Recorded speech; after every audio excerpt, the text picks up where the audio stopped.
ವೀಕ್ಷಕರೆಲ್ಲರಿಗೂ ಶುಕ್ರನ ಮಹಾಗೋಚರ ವಿಶೇಷ ಕಾರ್ಯಕ್ರಮಕ್ಕೆ ಸ್ವಾಗತ. ವೀಕ್ಷಕರೇ, ವೈದಿಕ ಜ್ಯೋತಿಷ್ಯದಲ್ಲಿ ಗುರುವಿನ ನಂತರ ಶುಕ್ರವನ್ನು ಎರಡನೇ ಅತ್ಯಂತ ಮಂಗಳಕರ ಗ್ರಹವೆಂದು ಪರಿಗಣಿಸಲಾಗಿದೆ. ಈ ಗ್ರಹವು ವಿಶ್ವದಲ್ಲಿ ವಾಸಿಸುವ ಎಲ್ಲಾ ಜೀವಿಗಳಿಗೆ ಯಾವಾಗಲೂ ದಯೆ ತೋರುವುದು ಎಂದು ನಂಬಲಾಗಿದೆ. ನವಗ್ರಹಗಳಲ್ಲಿ ಒಂದಾದ ಶುಕ್ರನನ್ನು ಅದೃಷ್ಟದ ಗ್ರಹ ಕರೆಯಲಾಗುತ್ತದೆ. ಜನ್ಮ ಕುಂಡಲಿಯಲ್ಲಿನ ಪ್ರೇಮ ಸಂಬಂಧಗಳ ಲೆಕ್ಕಾಚಾರ ಮಾಡುವಾಗ ಈ ಗ್ರಹವನ್ನು ಪರಿಗಣನೆಗೆ ತೆಗೆದುಕೊಳ್ಳಲಾಗುವುದು. ಆದ್ದರಿಂದ ಶುಕ್ರ ಸಂಚಾರ ಜ್ಯೋತಿಷ್ಯದಲ್ಲಿ ಪ್ರಾಮುಖ್ಯತೆ ಪಡೆದಿದೆ. ಶುಕ್ರವು ಆನಂದ ಮತ್ತು ಸೌಂದರ್ಯದ ಆಕರ್ಷಣೀಯ ಗ್ರಹವಾಗಿದೆ. ವೈದಿಕ ಜ್ಯೋತಿಷ್ಯ ಶಾಸ್ತ್ರದ ಪ್ರಕಾರ ಯಾವುದೇ ವ್ಯಕ್ತಿಯು ತನ್ನ ಜಾತಕದಲ್ಲಿ ಶುಕ್ರನ ಬಲವಾದ ಸ್ಥಾನವನ್ನು ಹೊಂದಿದ್ದಾನೆ, ಅವನ ಅಥವಾ ಅವಳ ಜೀವನದಲ್ಲಿ ಎಲ್ಲಾ ರೀತಿಯ ಐಷಾರಾಮಿ ಮತ್ತು ಭೌತಿಕ ವಸ್ತುಗಳ ಸಂತೋಷಗಳನ್ನು ಅನುಭವಿಸುತ್ತಾನೆ ಮತ್ತು ಪಡೆಯುತ್ತಾನೆ. ಆದರೆ ಜಾತಕದಲ್ಲಿ ಶುಕ್ರನ ದುರ್ಬಲ ಸ್ಥಾನವು ಪ್ರೇಮ ಸಂಬಂಧಗಳಲ್ಲಿ ವೈಫಲ್ಯ, ವೈವಾಹಿಕ ಜೀವನದಲ್ಲಿ ಅಪಶ್ರುತಿ, ಕಣ್ಣುಗಳಿಗೆ ಸಂಬಂಧಿಸಿದ ಸಮಸ್ಯೆಗಳನ್ನು ಮಾತ್ರ ನೀಡುತ್ತದೆ. ಜ್ಯೋತಿಷ್ಯ ಶಾಸ್ತ್ರದ ಪ್ರಕಾರ ಶುಕ್ರ ಗ್ರಹವು ಇದೇ ವರ್ಷ 2025 ಅಕ್ಟೋಬರ್ ತಿಂಗಳಿನ 9ನೇ ತಾರೀಕಿನ ದಿನ ಬೆಳಿಗ್ಗೆ 10:38 ಕನ್ಯಾ ರಾಶಿಯನ್ನು ಪ್ರವೇಶಿಸಲಿದೆ. ಶುಕ್ರನು ನವೆಂಬರ್ ತಿಂಗಳಿನ 2ನೇ ತಾರೀಕಿನವರೆಗೆ ಕನ್ಯಾ ರಾಶಿಯಲ್ಲಿ ಇರುತ್ತಾನೆ. ಜ್ಯೋತಿಷ್ಯ ಶಾಸ್ತ್ರದಲ್ಲಿ ಶುಕ್ರ ಗ್ರಹವು ಹಣ, ಐಶ್ವರ್ಯ, ವೈಭವ, ಸಮೃದ್ಧಿ, ಬೌದ್ಧಿಕ ಸುಖವನ್ನು ಕರುಣಿಸುವ ಗ್ರಹ ಎಂದು ಕರೆಯಲಾಗುತ್ತದೆ. ಯಾವಾಗ ಶುಕ್ರ ಗ್ರಹವು ತನ್ನ ಚಲನೆಯನ್ನು ಬದಲಾಯಿಸುವುದೋ ಇದರ ಪ್ರಭಾವವನ್ನು ಎಲ್ಲಾ 12 ರಾಶಿಗೆ ಸೇರಿದ ಜನರ ಮೇಲೆ ಒಂದಲ್ಲ ಒಂದು ರೀತಿ ನೋಡಬಹುದಾಗಿದೆ.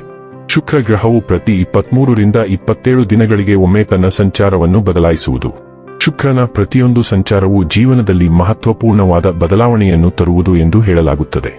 ಹಾಗಾದರೆ ಬನ್ನಿ, ಇಲ್ಲಿ ಶುಕ್ರನ ಕನ್ಯಾ ರಾಶಿಯಲ್ಲಿ ಈ ಗೋಚರ ಇಲ್ಲಿ ಪ್ರತ್ಯೇಕವಾಗಿ ಸಿಂಹ ರಾಶಿಯ ಜಾತಕದ ಪಾಲಿಗೆ ಹೇಗೆ ಸಾಬೀತಾಗಲಿದೆ, ಯಾವೆಲ್ಲ ಫಲಗಳು ಇಲ್ಲಿ ನಿಮಗೆ ಲಭಿಸಲಿವೆ ಮತ್ತು ಯಾವ ವಿಷಯವಾಗಿ ಇಲ್ಲಿ ನೀವು ವಿಶೇಷ ಎಚ್ಚರಿಕೆ ಹೊಂದಿರಬೇಕು ಅನ್ನೋದನ್ನ ನೋಡೋಣ. ಎಂದಿನಂತೆ ನಮ್ಮ ವಿನಂತಿ ಎಂದರೆ, ನೀವಿನ್ನೂ ನಮ್ಮ ಚಾನೆಲ್ ಅನ್ನ ಸಬ್ಸ್ಕ್ರೈಬ್ ಮಾಡಿಲ್ಲವೆಂದರೆ ದಯವಿಟ್ಟು ಈಗಲೇ ನಮ್ಮ ಚಾನೆಲ್ ಅನ್ನ ಸಬ್ಸ್ಕ್ರೈಬ್ ಮಾಡಿ. ಹಾಗೆ ನಿರಂತರ ವಿಡಿಯೋ ಅಪ್ಡೇಟ್ಸ್ಗಳಿಗಾಗಿ ತಪ್ಪದೇ ಪಕ್ಕದ ಬೆಲ್ ಐಕಾನ್ ಬಟನ್ ಕೂಡ ಕ್ಲಿಕ್ ಮಾಡಿ. ವೀಕ್ಷಕರೇ, ಸಿಂಹ ರಾಶಿಗೆ ಸೇರಿದ ಜನರಿಗೆ ಶುಕ್ರನ ಈ ಸಂಚಾರವು ಮಿಶ್ರ ಫಲವನ್ನು ನೀಡಲಿದೆ. ಈ ಅವಧಿಯಲ್ಲಿ ವೃತ್ತಿ ಜೀವನ ಮತ್ತು ಧನ ಲಾಭವನ್ನು ಪಡೆಯುವ ಅವಕಾಶ ನಿಮಗೆ ದೊರಕುವುದು. ಆದರೆ ಸಿಂಹ ರಾಶಿಗೆ ಸೇರಿದ ಜನರು ಈ ಸಮಯದಲ್ಲಿ ನಿಮ್ಮ ಆರೋಗ್ಯದ ಬಗ್ಗೆ ಹೆಚ್ಚಿನ ಕಾಳಜಿ ವಹಿಸುವುದು ಉತ್ತಮ. ಸಮತೋಲಿತ ಆಹಾರ, ವ್ಯಾಯಾಮ ಮತ್ತು ಧ್ಯಾನವನ್ನು ಮಾಡುವುದರಿಂದ ಹೆಚ್ಚಿನ ಲಾಭವನ್ನು ಪಡೆಯಬಹುದಾಗಿದೆ. ಸಿಂಹ ರಾಶಿಯವರಿಗೆ ಶುಕ್ರನು ನಿಮ್ಮ ಜಾತಕದಲ್ಲಿ 3ನೇ ಮನೆ ಮತ್ತು 10ನೇ ಮನೆಯ ಅಧಿಪತಿ. ಈಗ ಅದು ನಿಮ್ಮ 2ನೇ ಮನೆಗೆ ಹೋಗುತ್ತಿದೆ.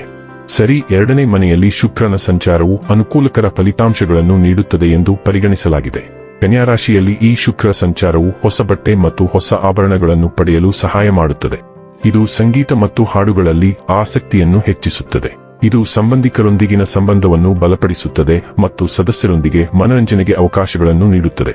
ಇದು ಆರ್ಥಿಕ ಪ್ರಯೋಜನಗಳನ್ನು ಸಹ ನೀಡುತ್ತದೆ ಮತ್ತು ಆಡಳಿತಕ್ಕೆ ಸಂಬಂಧಿಸಿದ ವಿಷಯಗಳಲ್ಲಿ ಅನುಕೂಲಕರತೆಯನ್ನು ನೀಡುತ್ತದೆ. ಆದರೆ ದುರ್ಬಲ ಸ್ಥಿತಿಯಲ್ಲಿರುವುದರಿಂದ ಇದು ಕೆಲವು ವಿಷಯಗಳಲ್ಲಿ ಅಡೆತಡೆಗಳನ್ನು ಉಂಟುಮಾಡಬಹುದು. ಉದಾಹರಣೆಗೆ, ಆಡಳಿತಕ್ಕೆ ಸಂಬಂಧಿಸಿದ ವಿಷಯಗಳಲ್ಲಿ ಕೆಲವು ಅಡಚಣೆಗಳ ನಂತರ ಕೆಲಸವು ಪೂರ್ಣಗೊಳ್ಳುತ್ತದೆ.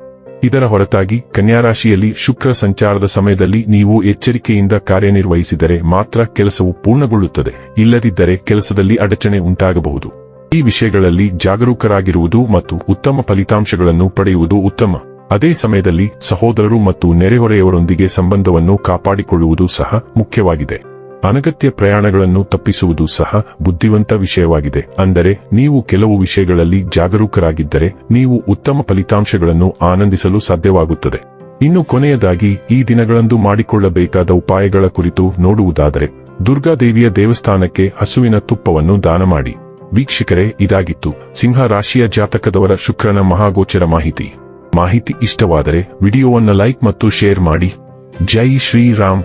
ಕಾಮೆಂಟ್ ಬಾಕ್ಸ್ನಲ್ಲಿ ಬರೆಯಿರಿ. ಹಾಗೆ ಚಾನೆಲ್ ಸಬ್ಸ್ಕ್ರೈಬ್ ಮಾಡುವುದರ ಜೊತೆಗೆ ನಿರಂತರ ವಿಡಿಯೋ ಅಪ್ಡೇಟ್ಸ್ಗಳಿಗಾಗಿ ಪಕ್ಕದ ಬೆಲ್ ಐಕಾನ್ ಕ್ಲಿಕ್ ಮಾಡಿ.